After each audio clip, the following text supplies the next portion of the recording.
Tonight, I speak with fire in my heart. I speak because injustice has crossed the ocean. I speak because Somali people, African people are being insulted, targeted, and dehumanized in America. And silence now would be betrayal. Tonight, I stand before Africa and before the world to speak the truth about a people who are facing humiliation, discrimination, and verbal attacks simply because of their identity. Somali people living in the United States of America. I speak because dignity has no borders. I speak because injustice anywhere is an injury to African people everywhere. I speak because silence is acceptance, and I refuse to accept the disrespect of any African community, no matter where they live. In the last days and weeks, I have listened carefully.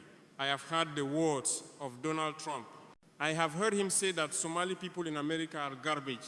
I have heard him say he does not want them in Minnesota. I have heard him say they are fraudsters, criminals, dangerous and unwanted. And I ask myself, how can a leader speak this way about human beings?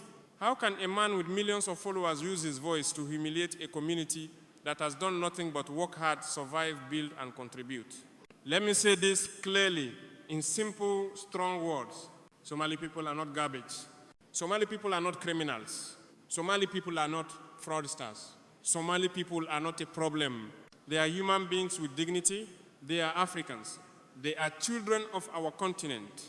Their identity is not something to be insulted. It is something to be respected. Somali people in America are part of the same Africa that raised us, shaped us, and gave us our values. Their blood is African blood. Their courage is African courage. Their resilience is African resilience. And when someone attacks them, they attack all of us. And so tonight, as president of Burkina Faso, I say directly, if you insult a Somali person, you insult Africa. If you target a Somali community, you target Africa. If you call Somali families garbage, you spit on the dignity of an entire continent. And Africa does not accept that. Somali people traveled far. They left home seeking safety, hope, education, opportunity, and a future for their children. They did not go to America to harm anyone. They did not go there to disrespect anyone. They went there to live, to work, to survive, to build a better life. In Minnesota, they opened restaurants. They opened stores. They work in hospitals, schools, airports, taxis, farms, companies. Hard work every single day. They built communities. They supported each other. They raised leaders. They became a strong part of the American story. So how can anyone call them unwanted? No, Somali people are not unwanted. They are essential. They are valuable. They are part of the fabric of Minnesota. They are part of the future of America. They are part of the pride of Africa.